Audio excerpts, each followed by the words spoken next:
Дякую, по-перше, пані Людмило, що ви знайшли хвилинку долучитися до нашої розмови. Від вас, будь ласка, цікаво почути інформацію і реакцію, звісно, щодо того, що коять окупанти у тимчасово окупованому Криму, щодо збереження прав людини і так далі. Позиція ваша незмінна, реакція є? Ну, безумовно, ми реагуємо на будь-які порушення прав наших громадян України як в окупованому Криму, як в окупованих Донецьку, Луганську, Луганських областях.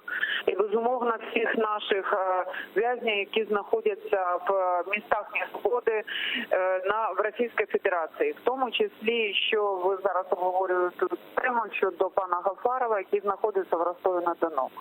Безумовно, ми відреагували, направили відповідні документи, щоб все ж таки і наше Міністерство закордонних справ України відреагувало, направило консула до нашого пана Гафарова для того, щоб досвідчитися, що дійсно зараз з ним відбувається, і яка потрібна медична допомога, і ми відразу будемо підключатися, щоб таку необхідну медичну допомогу йому надали.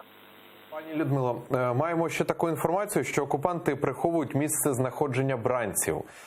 Чи знаєте ви безпосередньо, де зараз усі бранці знаходяться? Чи реально така інформація навіть від вас приховується? Маю на увазі Дудка та Бессарабов.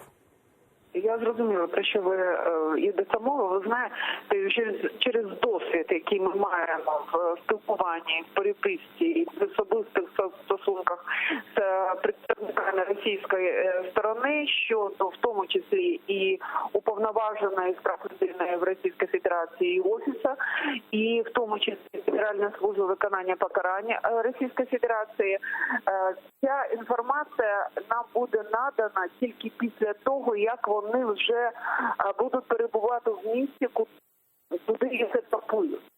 Тобто ці місця, де будуть місця зупинки, вони не інформують ні уповноваженого Російської Федерації, і мене не інформують.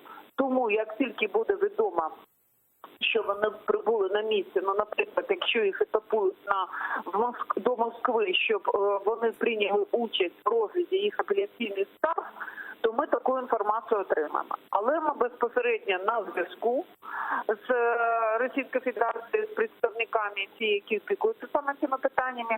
Як тільки отримаємо інформацію, ми повідомимо суспільство. Обов'язково і різні, які питають нас, де ж вони знаходяться, і Дудка, і Бессарабов.